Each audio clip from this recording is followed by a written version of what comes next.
Greetings to our wonderful viewers. This is Natasha Marwaha tuning in from Mediashala at Avlokan. Today we have with us Tanishq Chaudhary, who is a talented actor making waves in the entertainment industry with his compelling performances. He received widespread recognition for his appearances in Fukrey 3, Guns N' Gulabs, Chhalang and so on. So let's get right into it.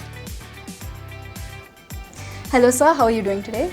I'm good. I'm doing great. Okay, that's wonderful to know. तो अगर हम शुरुआत करते हैं तो आपकी journey में we would like to know some of the key takeaways you had in your career as an actor. What would you like to pass on to us? Basically तो यही रहता है कि अगर हमें एक पुश नहीं मिल रहा है कहीं से, वो बोलते हैं ना कि अगर हम दरवाज़ा नहीं मिल रहा है, हमें कौन सा चाहिए, कहाँ जाना है, कैसे करना है, तो भगवान एक ज़रिया भेज ही देता है कि हाँ ठीक है, किसी न किसी रूप में कि हाँ भाई ये दरवाज़ा है. लेकिन उनका काम भी यही होता है कि वो बस ये बताना है कि यह दरवाज़ा है, अंदर जाना है तुम्हें, और फिर वो सारा लुकआउट हमें ही करना है. तो बड़ा वैसा रहता है कि हाँ ठीक है. जब हम कुछ लोग क्या होते हैं कि किसी के पास तो ये पता ही नहीं होता कि हमें शुरुआत कहाँ से करनी है एक्टिंग की या ऑडिशंस की, बेसिकली जो भी चीज़ें रहती हैं XYZ.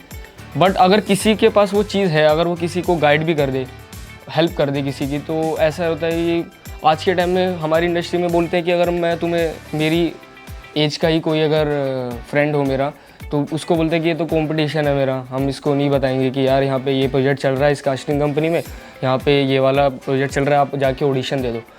तो वो ये है कि वो ऊपर वाला भी देख रहा होता है कि हाँ ये किसी की हेल्प आउट नहीं कर रहा, तो मैं क्यों करूँ उसकी. मेरा नहीं हुआ सिलेक्शन, क्या पता उसका हो जाए. सारा खेल पेशेंस का ही है इसमें. तो बहुत ही अच्छे से कहा है आपने कि गाइडेंस और सपोर्ट की बहुत इंपॉर्टेंस बहुत ज़रूरत है जब आप ऐसा एक करियर चूज़ करते हैं. तो अगर हम आगे बढ़ें तो गन्स एंड गुलाब्स की बात करते हैं. हाउ वुड यू से आपका आपका एक्सपीरियंस कैसे था राजकुमार राव जी के साथ काम करने के बाद? मेरा एक्सपीरियंस तो बहुत ही अच्छा था. राज सर के साथ तो ऐसा था कि भाई होता है ना कि हाँ अरे सर मैं आ गया हूँ सेट पे हो. तो क्योंकि मेरी उनसे अच्छी बॉन्डिंग छलांग के सेट पे बन गई थी ऑलरेडी. तो टीजे मैम थी कि कौन है वो, मेरे को मिलवाओ एक बार ये वो हो. तो हम फर्स्ट डे हमारा शॉट था कि वो मैं लेटर लेके आता हूँ, जब मेरे को पता चलता है कि हाँ भाई कि ये तो मेरी प्यार से ही प्यार करके बैठा है राज सर टीपू, तो मैं फिर लेटर चेंज कर देता हूँ. तो ऐसा ही है मेरा experience new Raj and DK sir के साथ था. हालांकि मेरे को बहुत ज़्यादा मज़ा आया क्योंकि वो एक फ्री स्पेस देते हैं एक्टर को क्रिएट करने का कि इम्प्रोवाइज़ आप अपने अकॉर्डिंग कर लो. स्ट्रिक्ट तो नहीं रहते कि स्क्रिप्ट के अकॉर्डिंग ही उन्हें सब कुछ शूट करना है. और हालांकि उन्होंने क्लाइमैक्स जो सीक्वेंस थी वो उन्होंने ऑन सेट राइटिंग करी है थोड़ी बहुत, मतलब कि एडिटिंग हुई है उसमें बहुत ज़्यादा.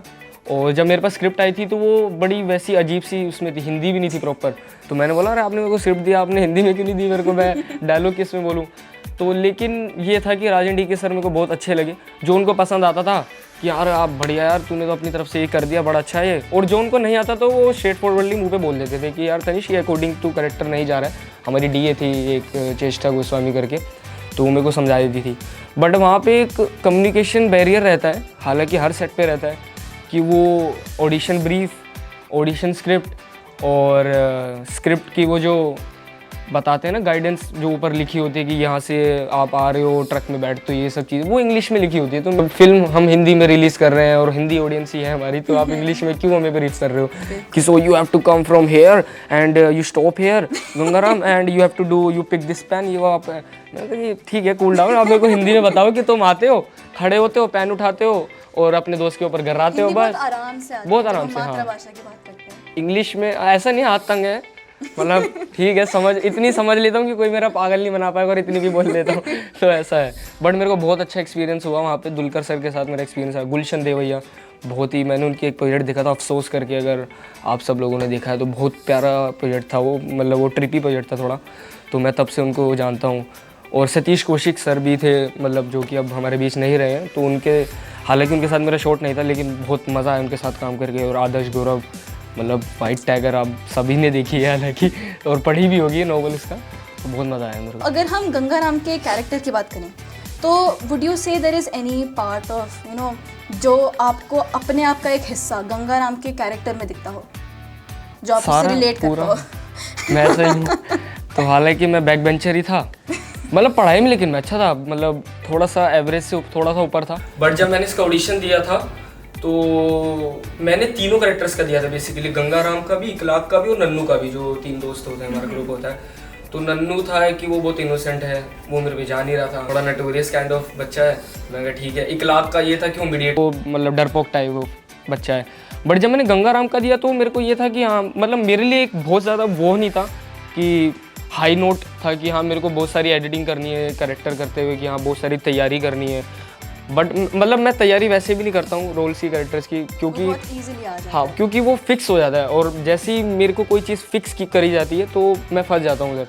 हाँ मेरे को एक बार समझा दो आप, तो मैं उसको अपने अकॉर्डिंगली, हालांकि फिल्म तो डायरेक्टर्स मीडियम ही है कि जैसा डायरेक्टर्स बोलेंगे तो एक्टर को वैसे ही करना पड़ेगा। बट गंगाराम की मैं बात करूँ तो गंगाराम मेरे दिल के बहुत करीब इसलिए है क्योंकि जो भी मुझे गंगाराम ने दिया है बस उसी ने दिया है सब कुछ। अभी इससे पहले के ऐसा होता है ना कि हमें कोई 4-5 जैसे मैंने इससे पहले प्रोजेक्ट्स करे हैं वो किसी ने नहीं जाने अभी तक। तो जैसे ही मेरी गन्स एंड गुलाब थोड़ी सी हिट हुई और मेरा थोड़ा सा रोल वायरल हुआ रील्स पे, आप सब लोगों ने देखा प्रपोजिंग सीन मेरा एक था तो वो बहुत वायरल हुआ। उसके बाद से मेरा वो वाला काम भी हाईलाइट हो गया कि हाँ मैं छलांग में भी था, दादा लक्ष्मी चंद में भी था, फुकरे 3 में भी था, ये भी था, उस प्रोजेक्ट में भी था। स्पॉटलाइट में आ हाँ, जाता है थोड़ा। तो वो आना ज़रूरी है। मेरा तो ये मानना है कि एक प्रोजेक्ट बस चाहिए होता है एक एक्टर को, वही वो ढूंढ रहा होता है।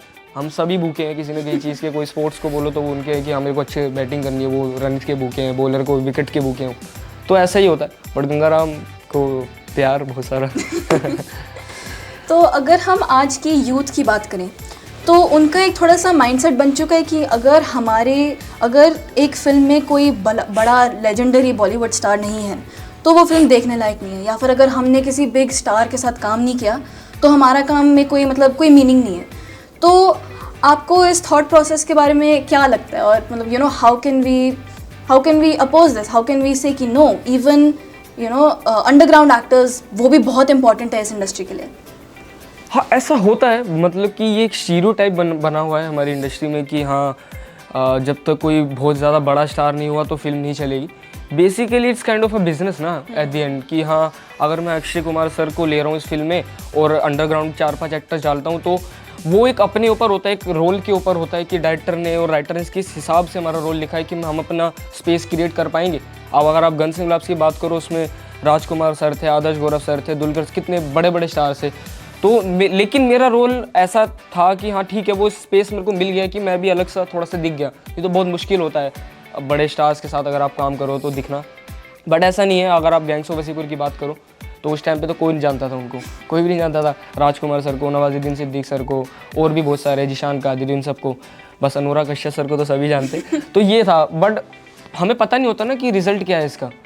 अगर आप कोई भी बड़ी मूवी भी उठा लो, अगर जैसे अभी आई है सिकंदर मूवी उठा लो सलमान खान सर की, उसमें कितनी बड़ी स्टार कास्ट थी, किसी का भाई किसी की जान उठा लो, कितनी मल्टी स्टार कास्ट थी उसमें। बट एट द एंड तो वो ऑडियंस का ये सारा कि हाँ ऑडियंस को पसंद आनी चाहिए, ठीक है, ऑडियंस ने एक्सेप्ट कर ली वो फिल्म, ये अच्छी है तो वो अप्रूव हो गई। और इसमें भी 2 चीज़ें वेरी करती हैं कि हाँ बॉक्स ऑफिस कलेक्शन, अगर कोई फिल्म बहुत बेकार है लेकिन उसने बॉक्स ऑफिस कलेक्शन अच्छी कर ली तो वो फिल्म हिट है। और अगर बॉक्स ऑफिस कलेक्शन नहीं हो पाया बाय चांस, लेकिन वो फिल्म मुझे बहुत अच्छी लगी। अगर मैं बात करूँ एडोलसेंस, अगर आप सबने देखी, बहुत 1 शॉट फिल्म है वो, मतलब वेब शो है प्रॉपर, तो वो इतनी सुंदर तरीके से उसको दिखाया गया पूरी स्टोरी। अगर हम, हालांकि वो OTT प्रोजेक्ट है बट मैं इसलिए उसको मेंशन करना चाहता हूँ कि बहुत ही ज़्यादा ऐसी फिल्म है कि वो ऐसी फिल्म हमें देखनी चाहिए जिससे कि हाँ तो वो लोगों को पसंद आती है। और वैसे भी आजकल हम सारे जो बच्चे हैं, हमारा यूथ है, उनको सब कुछ नया चाहिए, कुछ नया लाओ यार मार्केट में। हाँ कि चोरी के ऊपर धूम बन गई, ठीक है, ये बन गई, रेस बन गई, ये हो गई, अब और कोई नया प्रोजेक्ट लाओ, तो ये ऐसी एक वो रहता है। बहुत अच्छा कहा आपने। तो एक बात होती है जब आप एक्टिंग जैसा करियर चूज़ करते हो तो उसके साथ साथ साइड लाइन्स में हम सबके इंटरेस्ट होते हैं, हॉबीज़ होती हैं, पैशंस होते हैं। तो मैं आपसे पूछना चाहूँगी, जब आप एक्टिंग नहीं कर रहे होते तो आप अपना टाइम और अपना एफर्ट किस चीज़ में डालते? मैं तब भी एक्टिंग ही कर रहा होता हूँ। तो यही है कि जब मैं एक्टिंग नहीं कर रहा तो मैं तब भी एक्टिंग कर रहा होता हूँ। कि जैसे अगर मैं बात करूँ उसको डिटेल में बताऊँ कि एक एक्सरसाइज मेरे को कराई जाती थी कि तुम कुछ नहीं कर रहे हो लेकिन बहुत कुछ कर रहे हो। तो मतलब कि you are doing everything but doing nothing. कि इसमें ये होता है कि अगर मैं आपको अभी बोलूँ कि मेरे को माइम करके दिखाऊँ कि आप ब्रश कैसे करते हो, बट हम उसमें क्या ओवर एक्टिंग करने लगते हैं कि ये हम इन रियल लाइफ तो ऐसे करते ही नहीं है ना। हम इन जनरल लाइफ में तो नॉर्मली यहाँ से ब्रश, जहाँ पे अगर मेरे घर में टूथपेस्ट स्टैंड है मैं उससे उठा के कोलगेट लगा के नॉर्मली, शीशा है तो शीशे में देख के, शीशा नहीं है तो बालकनी में बाहर खड़े होकर लोगों को देख के कर रहा हूँ। तो ये होता है। तो वही वाली बात है कि जब मैं एक्टिंग नहीं कर रहा हूँ तो मैं सब कुछ ही कर रहा हूँ, तब मेरे पास फ्री टाइम है। पर इसमें क्या होता है मुंबई में और यहाँ पे फ़र्क यही है कि मुंबई में लोग डिप्रेस फील करने लगते हैं कि यार मेरे पास कुछ काम नहीं आ रहा है, काम वो हालांकि वो भी ज़रूरी है, एक लूप में रहना कि काम मिलना भी ज़रूरी है। बट जब तुम्हारे पास काम नहीं है, तुम क्या कर रहे हो, तब तुम काम करो, अपने ऊपर काम करो, सारी चीज़ें। रुकना नहीं चाहिए। हाँ, प्रोग्रेस रुकनी नहीं चाहिए ना, कि बाई चांस कोई रोल आया उसमें they are looking out for कि हाँ प्रोफेशनल स्विमर चाहिए, प्रोफेशनल बास्केटबॉल प्लेयर चाहिए, तो वो मुझे नहीं आता और सिर्फ उस पर्टिकुलर रीज़न की वजह से वो प्रोजेक्ट जा रहा है, तो ये तो हमारी गलती है। हाँ, सबको नहीं आता है, बट ठीक है, अगर तुम फ्री टाइम में ये चीज़ें नहीं सीख रहे हो, एक्सप्लोर करो ना, तो ये वाली बात है बस। आपने बहुत अच्छा कहा कि सेल्फ ग्रोथ भी बहुत इम्पोर्टेंट है। Even when you are not अपने करियर पे आप फोकस नहीं करो तो अपने पे हमेशा फोकस बिल्कुल नहीं, तो उसको नेगेटिव उसमें लेने लगते हैं लोग कि हाँ अपने आप में कि यार काम नहीं मिल रहा है। हाँ, वो एक लूप क्रिएट हो जाती है, वो उसमें बबल में ही फंस जाते हैं फिर लोग, ये होता है। Thank you so much sir. Thank you so much.